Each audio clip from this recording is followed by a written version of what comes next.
Are we live?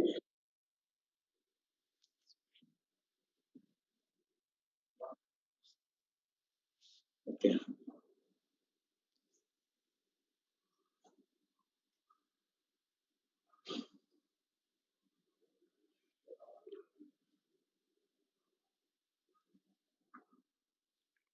Assalamu alaikum everyone. This is Asfar Hussain and I'm the program manager at the National Incubation Center Karachi. And we have an amazing session of NIC live today. हमारे पास एक बहुत ही seasoned और amazing industry professional हैं, Dr. Sohail Munir, who has PhD from Ohio State University. और फिर doctor साहब से मैं और भी जानना चाहूँगा कि एक नहीं, मेरे ख्याल से डॉक्टर साहब के शायद 3 मास्टर्स भी हैं उसके अलावा. तो और मुझे शायद यकीन है, मैंने नहीं देखा, बट पोस्ट डॉक भी होगा लाजमी. So an amazing professional and a very humble human being.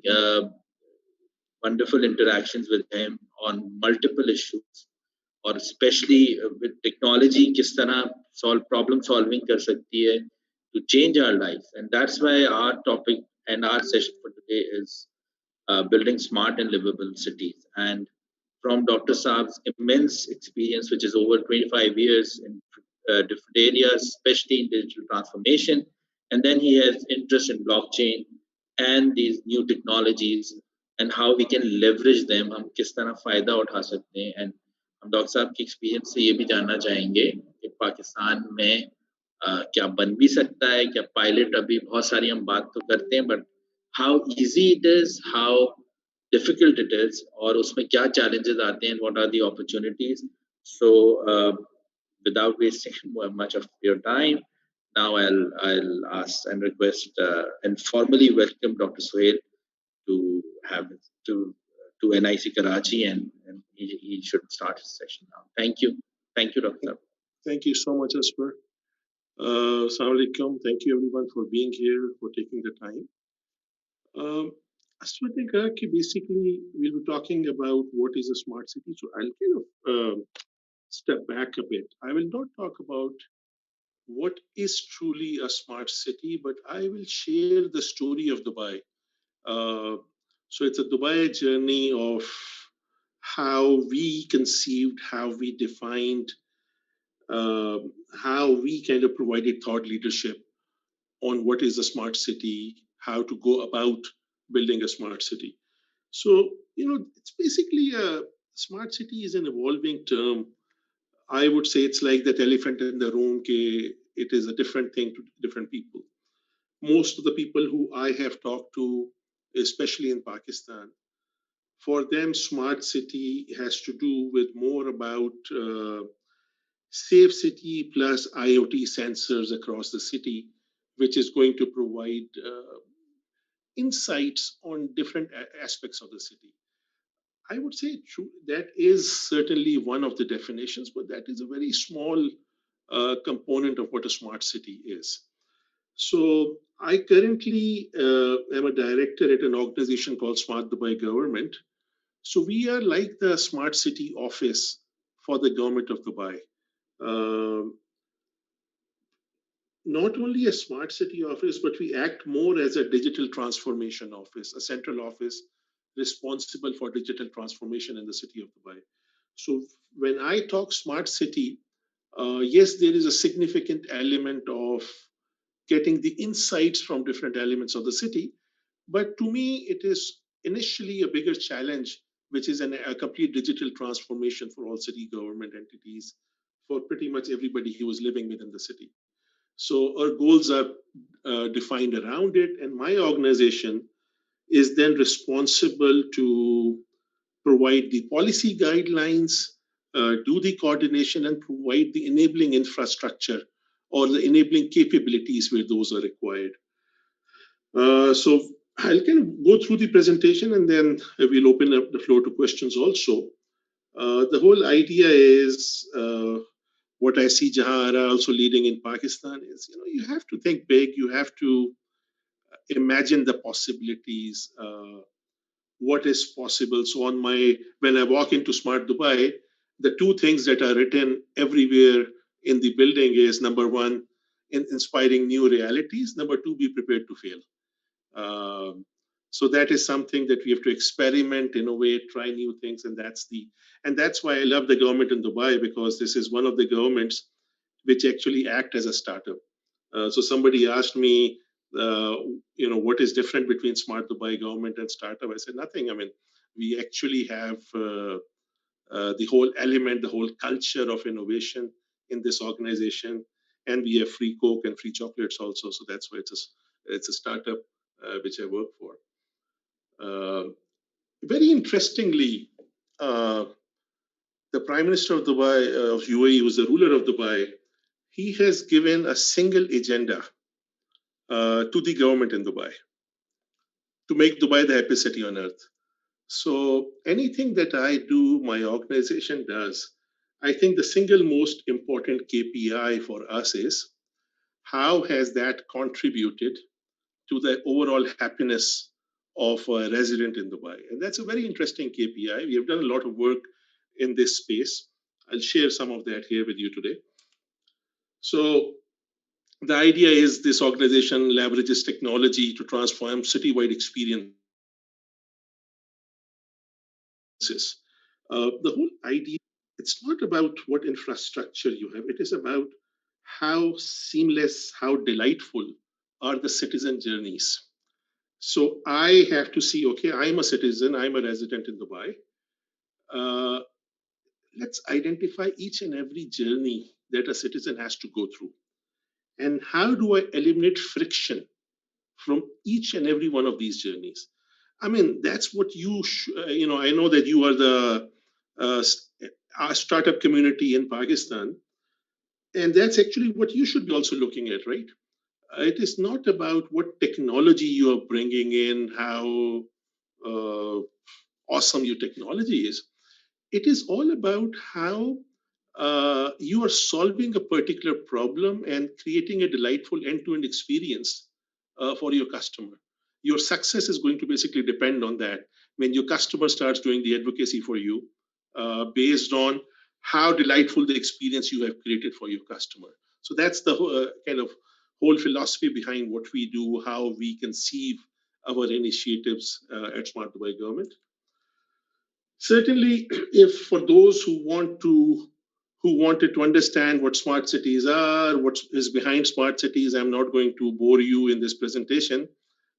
This is one slide which gives all of the sources where you can go and self-read, from the UN e-government survey to what the city rankings and indicators are, what are they looking for when they are looking at smart cities.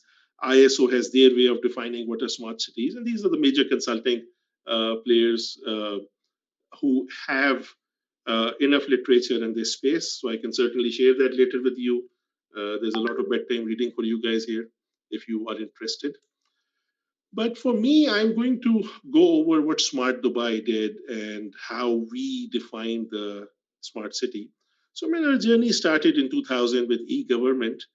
Some of those early e-government initiatives bring everything on a web page, to somewhere in 2015 where we kind of did a shift of it should be digital first, all citizen journey should be digital first, follow the leads of places like Singapore, and pretty much bring everything to smart government, to uh, smart services on the mobile, don't have multiple channels. So when I joined Dubai government in 2016, most of the services, at least the sunny day scenarios of most citizen journeys, was already digital. But we had about 1160 plus uh, digital services that 50 plus government organizations within Dubai were offering. But these were not end-to-end journeys. I had digital services for everything. I may have about 50 or 60 digital channels, mobile apps, web pages that I had to interact with. And the idea was how to take these disjoint services and create end-to-end citizen journeys. So a major work that we did was identify these end-to-end citizen journeys. We identified about 50 individual journeys, and about 24 corporate journeys. So a survey says, okay, I am moving into a house. I want the electric company to give me a power connection. That's a service, initiating a power connection in my new apartment. A journey is I have moved to Dubai. I am going to look for an apartment, going to do all of the paperwork, get my power connected, get all of my utilities connected, get my internet and phone, have the movers come in and move, and maybe later on start paying my utility bills completely online. So an end-to-end, this is an end-to-end journey. So we identified these 50 odd journeys for individuals, 24 for corporates. And now we started integrating those journeys, and I'll share what we did in this regard. A major achievement was in 2016 when we established the Dubai Data Open Data Platform, created the Dubai Data Law. I think that in my books, for somebody like Pakistan, for a place like Pakistan, when we are seeking to do digital transformation and benefit from it, I would say two of the biggest and the most significant initiatives that have to be done is number one, a data law, a data orchestration platform, and number two, a digital identity for the jurisdiction. I think those are very critical. And this is something that we did in 2016 and 2017. And I'll go over in the subsequent slides. So the priorities for us has been, again, smart city leadership, leadership for other government entities within the country, but also global leadership. Enhancing citizen experience, as I said, ICT efficiency drivers, create efficient technology services, provide the policies. Wherever there is some common and shared infrastructure, we provide that, and building a holistic data ecosystem. So that's something that we have been working on and focusing on. We had a 5-year plan in 2017, and which was transformed the entire government of Dubai, digitally transformed, and I'll share what we have done in that regard. There were 6 city dimensions which we were looking at digital transformation across those. One was governance, bring transparency in this governance, be innovative. I or none of my colleagues are rewarded based on what we have done, but it is how much we have innovated, how, so the most of the rewards are around innovation for us. The other was living exceptional quality of life, accessible education. So that was one of the other dimension which we measure most of our initiatives around. Environment, of course, a no-brainer. Economy, how these initiatives have fueled the Dubai economy, how it creates environment for entrepreneurship. Mobility across the city, how seamless and efficient transportation is in the city. Of course, Dubai being with the weather and everything, not a city where you are completely can be carless. So the idea is how we can bring in mobility trends, and how do we re-innovate? How do we keep on improving the culture of continuous learning with an innovation in Dubai? So those are the 6 dimensions when we measure any of our initiatives. When I came, I think there were 3 important. In 2016, we looked at in order to take Dubai to the next level of digital transformation, what are 3 very critical building blocks? One of them for us was a digital identity, and I'll share it later on. The other was enhanced geospatial services. And the third was payments, cashless city, how to eliminate cash handling from the city. So, we have here a lot about demonetization in India and other jurisdictions. The experience that you really want is, if I have to send Asfar money, just like I send Asfar WhatsApp him my location, I can actually WhatsApp him money and in real time that transfers from my account to his account. That's the experience that we have to create. Different countries call it different things. Um, it is fast payments in London, in UK, to real-time payments. India is calling it also real-time payments. India actually was the 40th country who launched real-time payments, I think about a year and a half ago. And there is a significant benefit to the Indian economy that it has done. I know in Pakistan with Karandaz, there is this new framework called RAST, which is being worked on for real-time payments. But that's a very critical component of a smart city where you have to make the payments very seamless. Uh, P2P payments become very seamless. The first country that started this, I believe, was Sweden, which has something called Swish. And this was pre WhatsApp era, so you could have SMSed anybody money and it would transfer from their account to your account or your account to their account. Uh, so much so that swish became a verb in Sweden. People would say, okay, swish me the money. And eventually, Sweden had a law that the vendor can actually refuse cash because swish was the only mode of payment that was being used of money transfer. So that becomes very important. We have done a lot of work in this regard. At least all government payments should be cashless. That's one target which we are working on. And currently, we are working with the Central Bank of UAE to create a 2-year plan of a completely cashless transactions in the city. So that's something which we're working on. And cashless doesn't mean moving to cards or debit cards or credit cards, but it means real-time payments, account-to-account payments. So that's one thing which we're working on. And that would also mean for merchants having QR code-based payments. One trend which was there was bring up stored value wallets. So I personally believe, and it's a personal opinion, not Smart Dubai's opinion, that stored value wallets is something that is something of 2015s and 2016. Sitting in 2021, it makes no sense whatsoever to have stored value wallets, and it should be real-time account-to-account payment transfers. Uh, the only place where I've seen stored value wallets being succeed and what a tremendous success that is was China. But I think that was because of the overall environment being very suitable for it. That's one of the very few places where it has been successful, and it's a tremendous success. But other than China, I'm seeing more drive towards real-time payments rather than stored value wallets. The other initiative was blockchain in Dubai. This was the initiative I spearheaded in 2016. There was a target for us initially. Dubai has always been a trailblazer. We are not afraid to fail. We kind of adopt technology very early.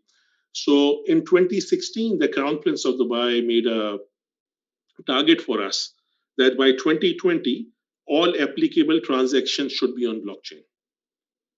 So again, we started ideating, seeing what are those use cases that we should bring on blockchain.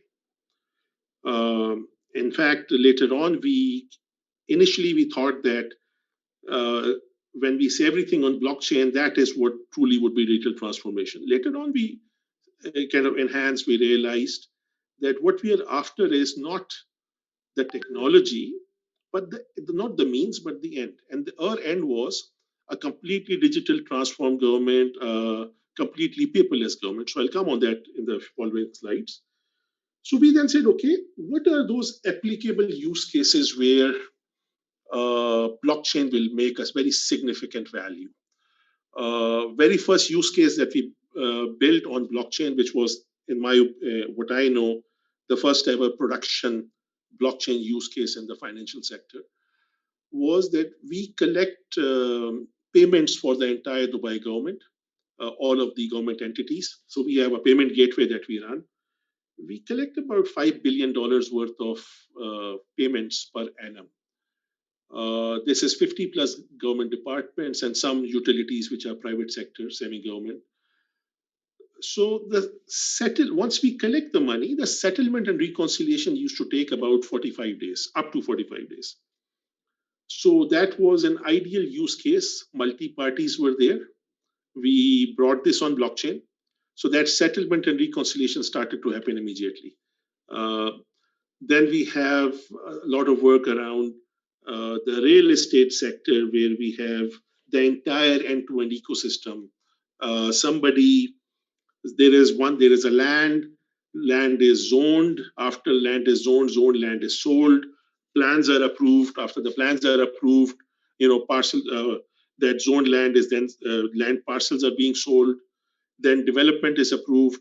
Then building is constructed. Maybe at that point investors come in and an escrow is built, so that you escrow your money, and builder is paid based on milestones that are met. There's an escrow manager. After the building is constructed, then the transfer of that property has to happen, and maybe you are even renting or do fractional ownership of that property. So this entire life cycle would be on blockchain.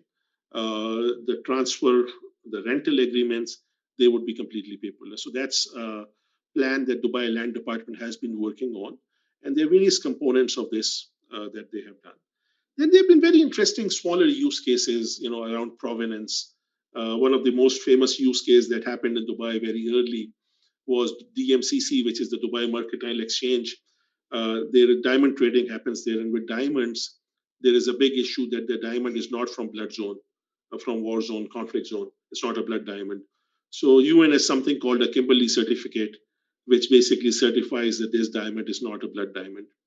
So before a diamond is traded at DMCC, it's a blockchain-based exchange, so it sees that there is a Kimberley certificate attached to that particular commodity being traded before the trading happens. So there have been some very interesting use cases like this. So our idea was to see how we are going to bring in government efficiency by implementing blockchain use cases. Secondly, in order to do that, we have to create an entire ecosystem and industry around it. So how we were contributing to that industry creation, and of course, we were the pioneers in this space, so there was international leadership in this space. And in 2018, we were actually awarded at Barcelona Smart City Expo as the most innovative blockchain implementation, or the first smart city on blockchain. That was 2018, which we were awarded for around that. The other thing which very interesting, which Asfar also mentioned, is the happiness agenda. We have something called happiness meter. Very interesting. So all digital and physical interactions that a user, a citizen have with any government entity, and now with a lot of other service providers, there is a happiness meter. So we actually rate it, rate your experience, you provide feedback that is consolidated across, and actually the leadership of the city, to the point of even the ruler, he has a dashboard looking at the performance of each and every particular department around this happiness meter. And not only this, there's naming and shaming that happens. The top 5 departments when it comes to citizen happiness, the worst 5, and a lot of heads roll based on these happiness scores. So when we look at overall how we measure that, one part is, of course, this is happiness in the interaction. But when we evaluate and we look at our initiatives, certainly we look at the ABCDEs of this, which is affective and emotional happiness of people, your hedonistic pleasures that you get, how the city is providing that. Then there is the basic part, which is the basic needs to access the services. How delightful are those experiences? The third part is cognitive and evaluative, where help people achieve a high sense of well-being and satisfaction in their general lives. Then the fourth part would be deeper and eudaimonic, support people in engaging in meaningful activities to get better sense of purpose of their time. And the fifth was an enabling environment to achieve what they strive for. So when we look at this happiness agenda, we look at it around these 5 pillars. And we have been doing a lot of thought leadership, providing a lot of thought leadership in this space. Anything that we are doing, we have a 50-year plan, UA Centennial 2071 plan. which we are trying to work, which we work on. There is, of course, a 50-year charter for economic growth and being the most, I would say, vibrant economy in the world. That's what we're working on. There is certainly a national AI and blockchain council, an AI and blockchain agenda that we have, which we're working on. One of the, we are probably one of the very few countries in the world, in UAE, which have a minister for AI and a minister for happiness, which the agenda of these ministries are to, again, work on, monitor this happiness and the AI agenda for the government. On the city leadership side, of course, there's a lot we have done in thought leadership side, developing the policies and standards. There is the Dubai Data Policy and Standard, which is certainly a document which a lot of other jurisdictions have actually referred to. We were the first ones to come up with a Dubai blockchain policy. So we said, okay, we have now government on blockchain, government entities on blockchain, so there has to be a proper framework and policy around it, which we did. On AI side, we published the ethical AI guidelines and principles, and these are all public available, which you can kind of go to the website and get. The global happiness policy and the data sharing toolkit, which is very important when we are looking at in Pakistan's perspective. A very important issue that we have to deal with in Pakistan is who is the custodian of the data after 18th Amendment. There are multiple jurisdictions, how to handle that, who becomes the custodian of the data, and then what policies would apply. That becomes very important when we are looking at data. So on the enhancing citizen experiences side, we have something called the Dubai Paperless strategy. If I'm moving too fast, please, Asper, please interrupt. I know that we are short on time. And please do some timekeeping. I'm not seeing the time. So we had, in February 2018, that was February 2018, the Crown Prince of Dubai came to our office and he gave us a date, which was 12 December 2021, and made an announcement that 12 December 2021 will be the last day on which Dubai government will accept or issue any piece of paper. That was a tremendous target. There should be a zero paper government interaction. That means a fully digitally transformed government. It was a very, very, very challenging target. We then kind of had our policies, our strategy around this. We have achieved, actually, now we are in 2021, and since that day till today, the paper has reduced. I think it was 70% has already reduced in government entities in Dubai. If we achieve this, we are talking about 1 billion pieces of paper per annum.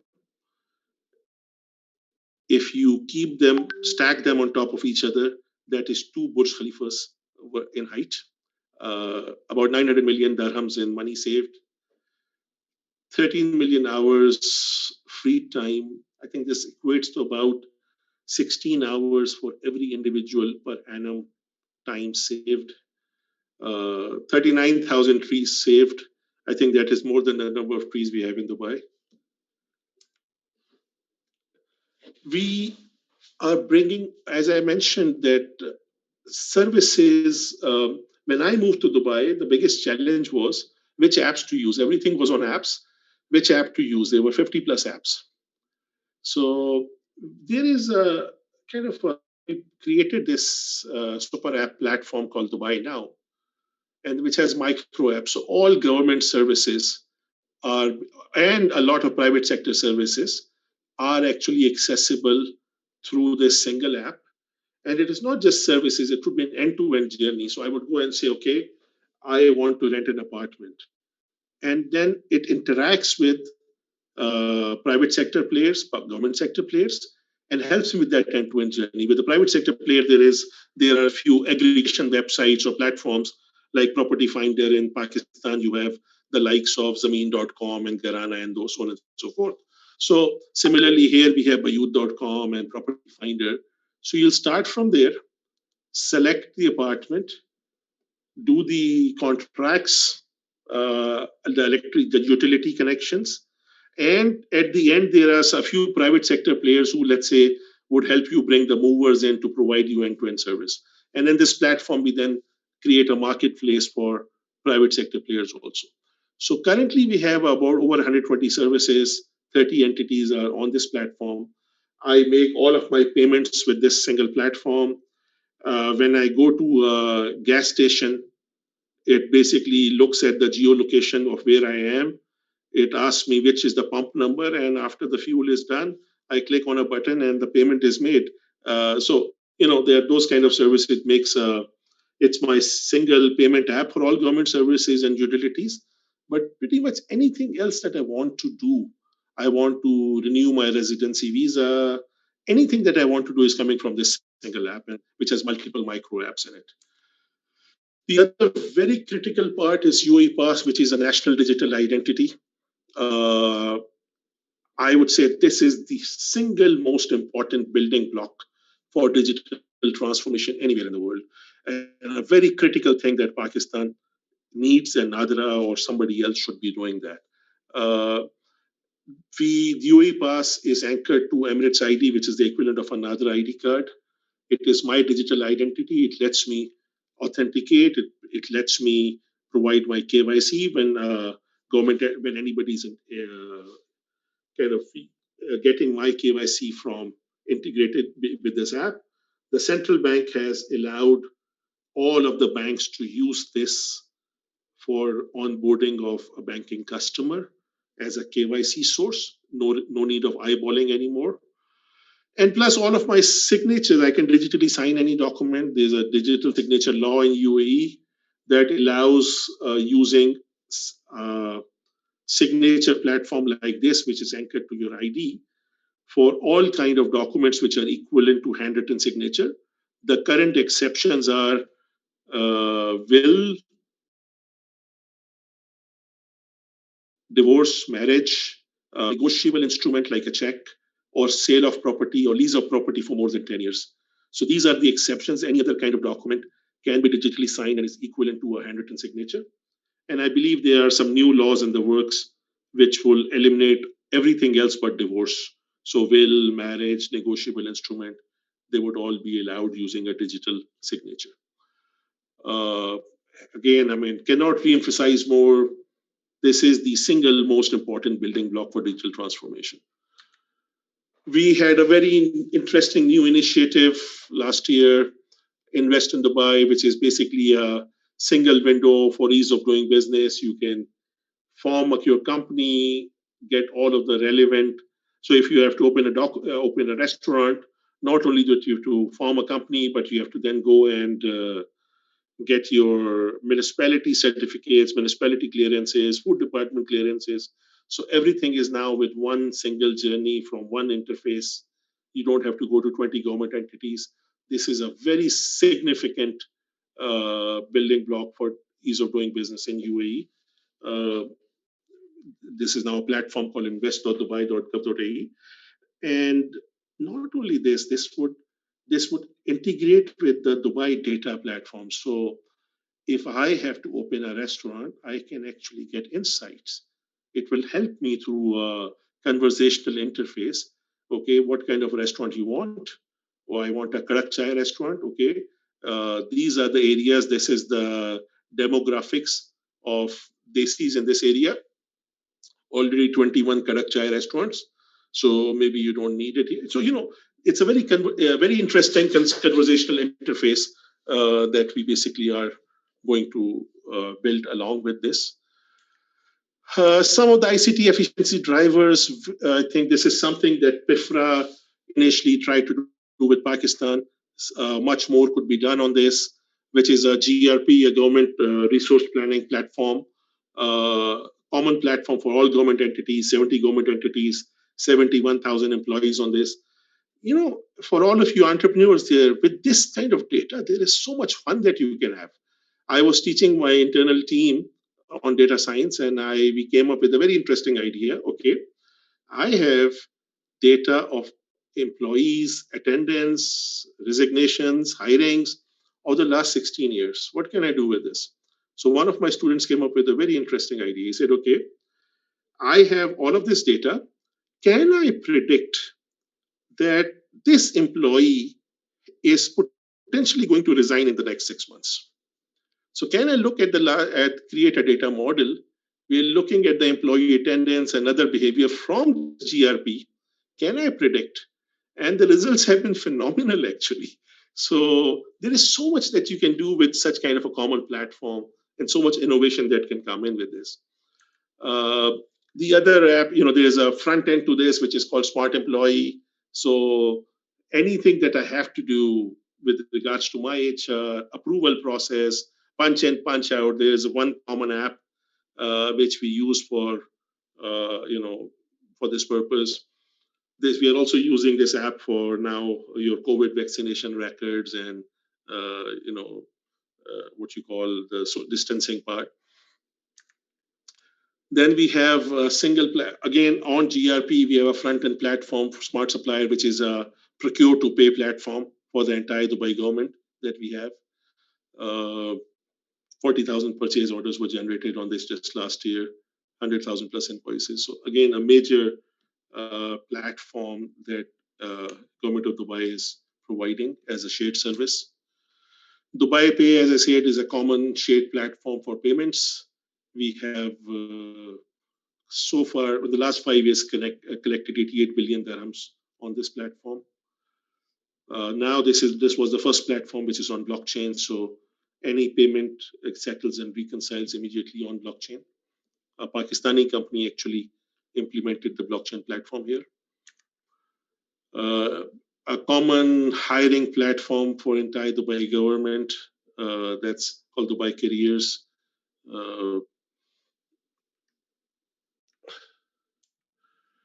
We have a common platform for which is a government cloud for which is for all government entities. A major component is an API gateway. So API sharing happens on this platform. There's an enterprise bus, an API marketplace is there. My last point is, which is very important when I started building a holistic data ecosystem. There is a major part around data governance, data policies and standards. In our case, we have implemented a government cloud platform called Dubai Pulse, which is our data orchestration and decentralization platform. And it also would then build a data marketplace. Initially, we have put all of the primary data registries of the city on this. And now data is being shared. There's the data marketplace on freemium basis where you can actually use this data, and data could be shared on this marketplace. Plus, with data, there is a whole thing around an ecosystem that has to be enabled around it. And then some interesting value creation that we saw with this investment. So now the data governance, we have the Dubai data law and policies. There's a private sector data strategy. On the governance side, the whole idea was to create a framework for a marketplace, build trust, incentivize, and show the value creation. Then there's an important part around data and AI, which was the ethical implementation. So we have Dubai AI principles, which is part of the law. We have the ethical AI guidelines and a self-assessment checklist for all government entities. We had this shared platform, which I said it's called Dubai Pulse, pulse.dubai.gov.ae. There are 704 data sets already ingested on this platform. 263 are open data sets, 441 are shared data sets. We also provide infrastructure as a service, IoT as a service. So by that, I mean, every government entity, police department will have their own sensors. Municipality has their own sensors. What we provide is a ingestion platform where you can, where the analytics tools are on this platform. So that is something that we are providing. And then we have very advanced data analytics as capabilities, which we are providing on this platform. It's called Pulse.Dubai, sorry. We identified what those primary registers would be. Those were the first that we ingested, and we are the custodians of that data. In Pakistan, again, it has to be established who is the custodian of that data. There's a data decentralization platform that is being worked on. There's a technology part of it. We help tokenization for blockchain kind of initiatives on that data. We work with the community to ideate on these use cases, bring in other ecosystem partners, help create a revenue model, and provide the overall governance around this. Ecosystem engagement is very important. We have these data champions that we have trained across in all government and placed in all government entities. There are education programs around it. We have set up a central advisory group.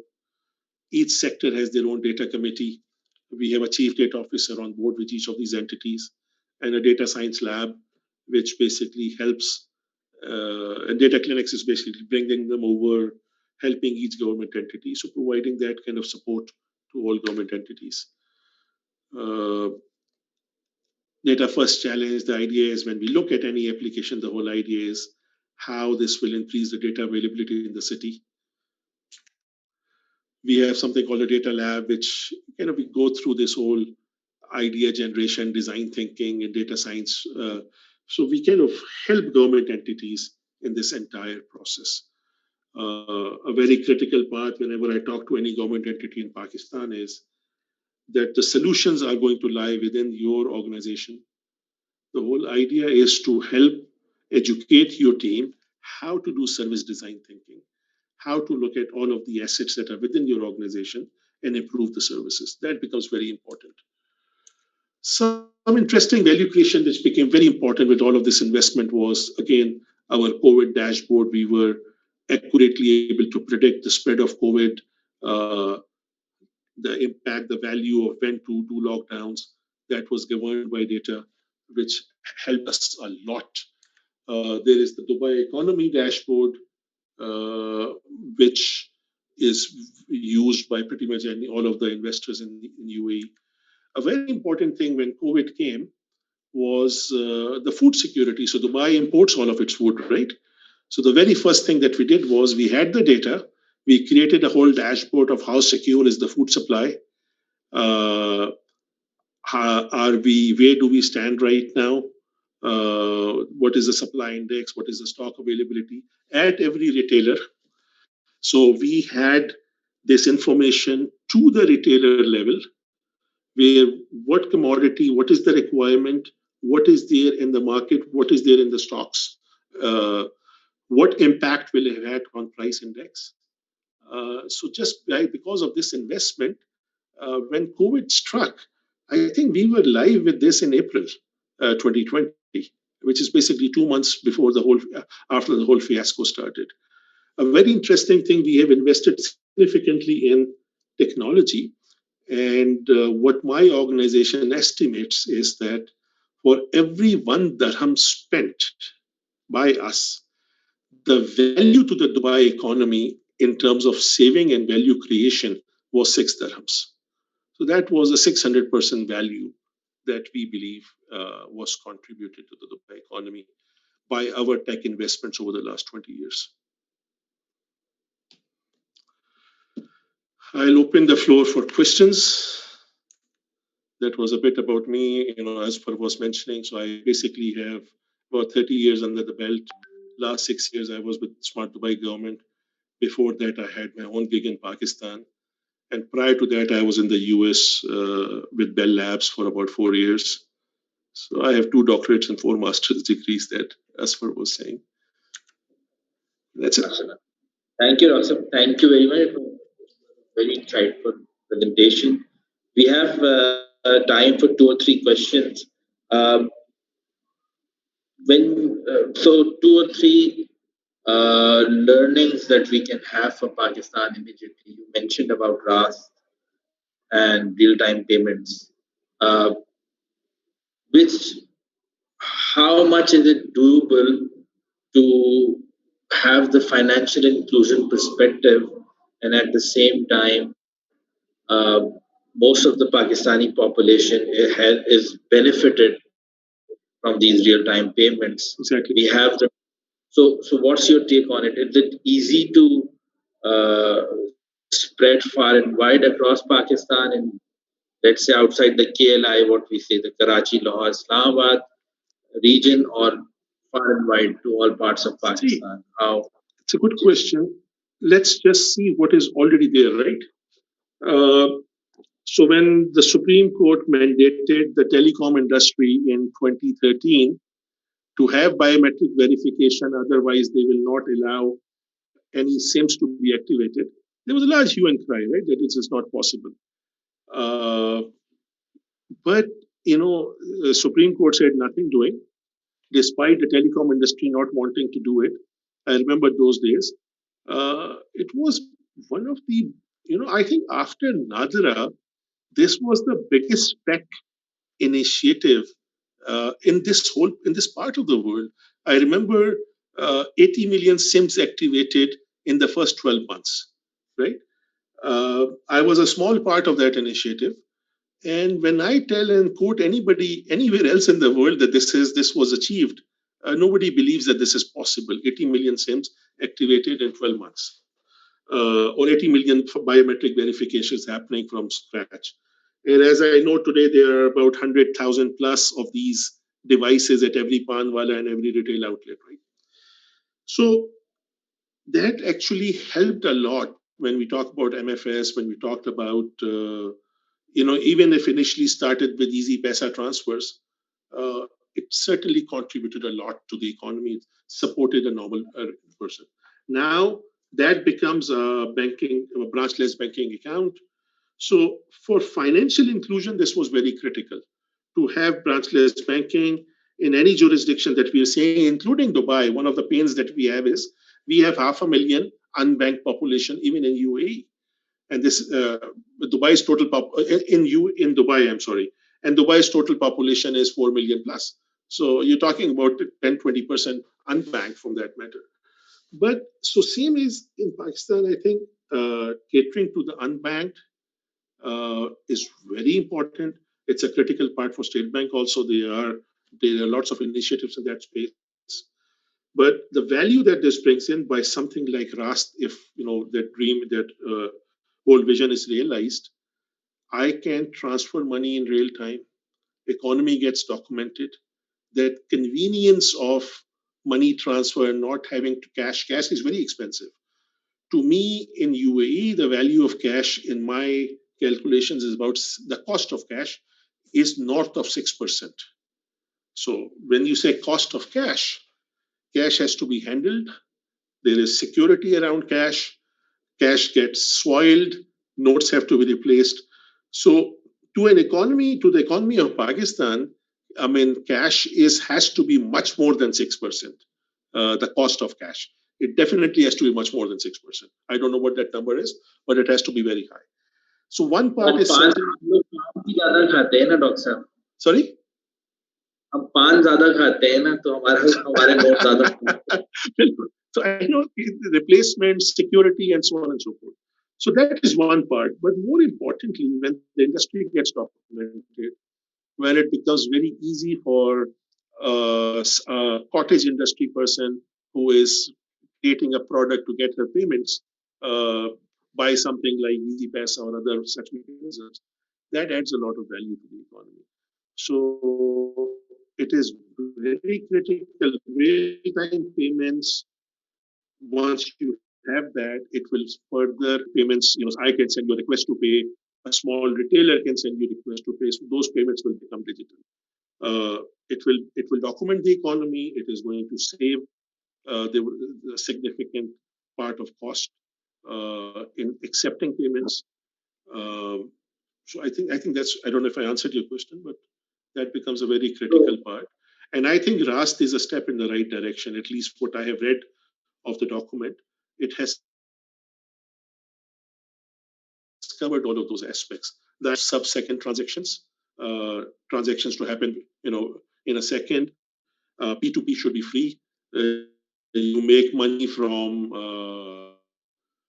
B2C transactions or B2B transactions.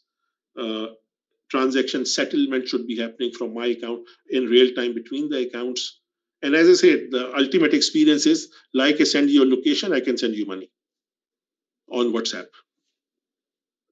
So my follow-up question is, we have seen the PM's portal, and it's a good initiative.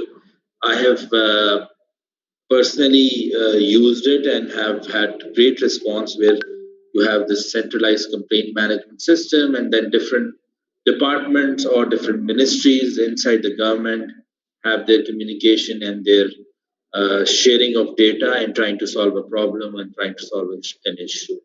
Uh, how can we make this initiative more productive in Pakistan? Let's say we have the different layers of government or tiers of government as well, where there are provincial governments as well, and then there are local or city governments. How do smart Dubai, let's say, uh, have their coordination or their work with other states of the UAE, or for that matter, if it's an international uh, coordination or cooperation? So how governments talk to each other? So I think it's a loosely tied thing. I mean, just like in Pakistan, in UAE also, there are different responsibilities at different levels of government. So the Dubai is an emirate. The local services, the most of the municipality services, local services, business registration, that is part of the emirate's responsibility. That leaves very few services, national identity, defense, and banking, that goes to the federal government. So most of the services that you see are at the local level. So most of what I need to interface with government happens at the local level, with the exception of maybe immigration, visas, passport, those kind of things. But everything else is actually happening at the city level. And a similar thing in principle is in Pakistan, if I see. Uh, Most of my services have to come either supposedly and theoretically from the municipality or the province. Uh, there are very few things that I interact with for my government services. So when I say it in happiness meter, that's also something that we do, where I enforce that at every interaction, every touch point that the citizen have with the government, the citizen has the ability to demand that service, to provide the right feedback, and then that feedback is consolidated at every level, is captured and consolidated at every level. So my department, as my department, the performance I would see, my organization will see all of the department's performance, and it staggers and goes up to the point where the ruler actually sees the overall performance and the performance of every particular department. So that whole culture has to be encouraged, brought in, uh, and eventually, when we look at OKRs, key initiate responsibilities and objectives of each government department, those then get tied to this performance when it comes to performance on based on citizens' feedback. I think that becomes very important to create this whole strategy. So my final question would be: these all are emerging and innovative technologies. You need to have a skill set. You need to build team. You need to invest on it.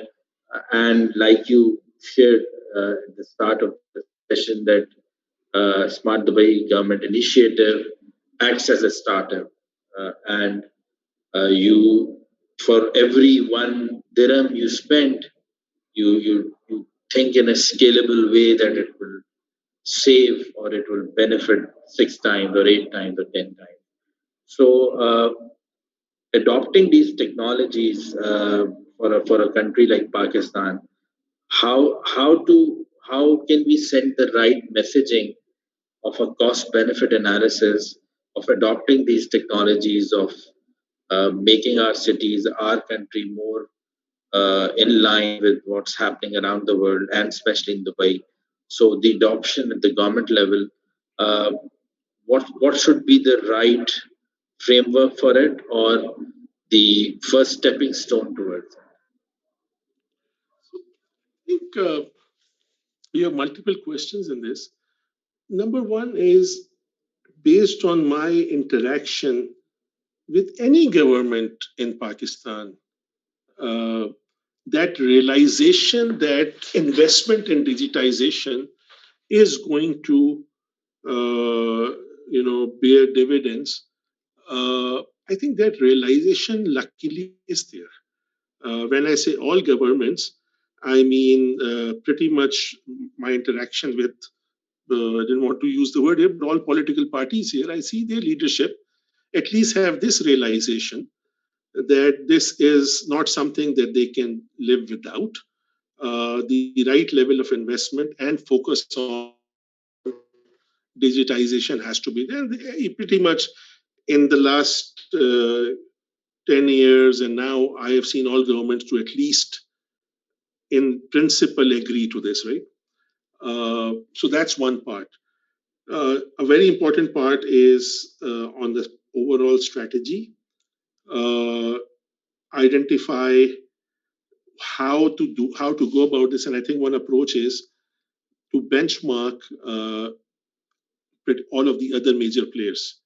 When I have to benchmark, I would benchmark certainly the flagships here, somebody like Estonia and the Nordics. I would benchmark Singapore and the US, but I would also benchmark India. So I would benchmark economies which are at par with me, or which are similar, which have similar kind of challenges that we have. I think that becomes very important to do that, and based on that, come up with a framework. There is no right answer on this. Uh, if we take a wrong path, so be it. The whole idea is act on it, fail very quickly. If you have to fail fast, fail very quickly, and take a corrective action. But you cannot just, inaction cannot be a choice option here. If the failure has to be there, so be it. Maybe I today say, okay, Nadra's laws, clause number 5 says that I can argue that custodian of all of this data is Nadra. Let's go with it. I mean, and maybe it ends in a failure, maybe it ends in a chaos. Fine, address it when chaos happens. But right now, I mean, that's going to be my approach. But we are already seeing that, this has been an organic growth. You cannot, first part is from a technology perspective, the technology was the equalizer. All of the driving forces that you're seeing in the rest of the world, you're seeing here. When you talk about Dubai, fine, there is leadership here. There is a vision that is being executed, but most of the doers in my organization also, I would say my development teams are, being very conservative. At least 3/4 of them are from Pakistan and India, for that matter. So, and we certainly have the skill sets with us to actually move forward. So that is a good equalizer that it can be done. It is not cost prohibitive. Our direction is required, and that is something that the government should take forward. Uh, a lot of economies which I have seen have flourished in this space and have done well. They have actually created a separate division just for digital transformation, a separate ministry or whatever the case was, a separate office responsible for this. And then everything was driven by that common vision. That was important. I am not saying that that is not the case here in Pakistan.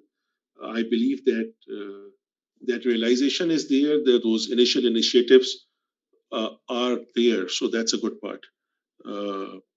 Now it is up. It is more about execution. At least the will and the vision is there. It is now defining that vision properly and executing. Yes, there are a few building blocks that are very important that we should work on. And not just myself, a lot of professionals who I interact with in Pakistan, they all have been conveying the same message to the leadership in Pakistan. And it is not that there is inaction also. I believe there is there is activity in that regard. I mean, NICL sitting where we are sitting right now, NIC, is also an example of that action. Thank you.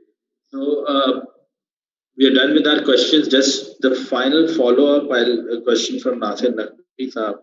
His question was, would Sohail Saab share what is the adoption data for UAE Pass? Is it discretionary or mandatory?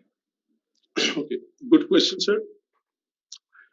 So currently, if I am not mistaken, we launched a year ago, and we have 1 million users already on UAE Pass, but we have a total population of 8 million, right?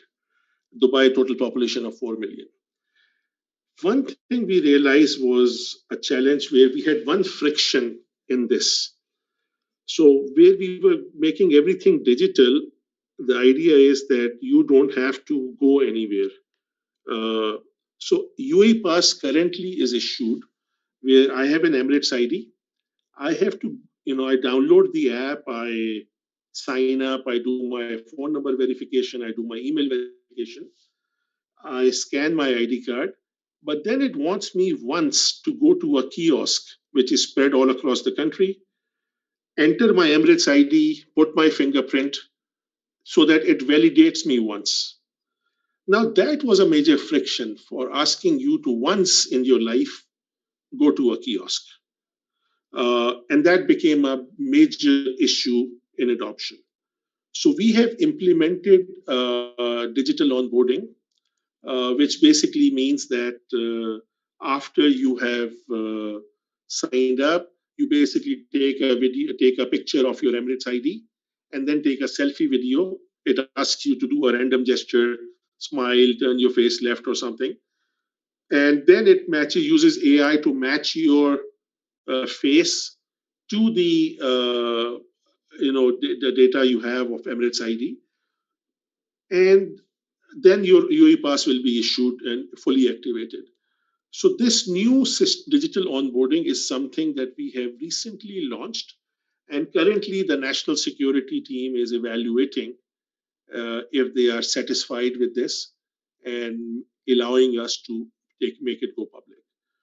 Once that happens, this friction will go away. And anyways, we are now working on whenever you get a new Emirates ID, at the same point, you get verified. So your digital identity will be issued to you. So the adoption, from this point onwards is going to be much faster. And we are hoping to have almost a homogeneous, everybody is onboarded kind of a thing in the next year or so. That's where we are right now. Great. Thank you, Doctor, for your time. That's it for our session today.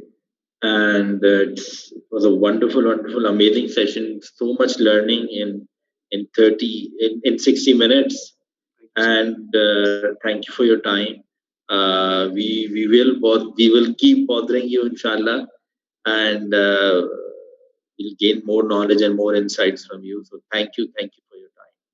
Thank you so much. Thank you, everyone. Thank you. That's it for today. Allah Hafiz.